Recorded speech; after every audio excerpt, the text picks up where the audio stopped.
final race for tonight. And the race on Siopaw King Pinas Paraiso to grab the lead. Pinas Paraiso, Siopaw King honor class, and racing in between runners Mr. Maki Magnetics running by Drell, and 3 number 2 Talisman Green Light High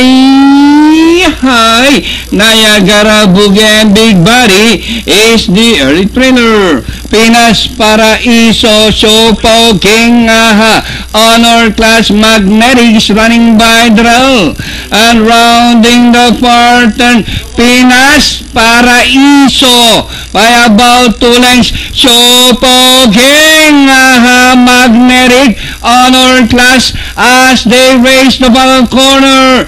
Pinas Paraiso by about 2 lengths. Magnetic, Siopaw King and Mr. Maki, and with the last 200 meters more to run, Pinas Paraiso by about 4 lengths now. Siopaw King, Mr. Maki, and finally Pinas Paraiso, Siopaw King, Mr. Maki, Niagara Boogie, 1A honor class high Talisman Super 6. Okay.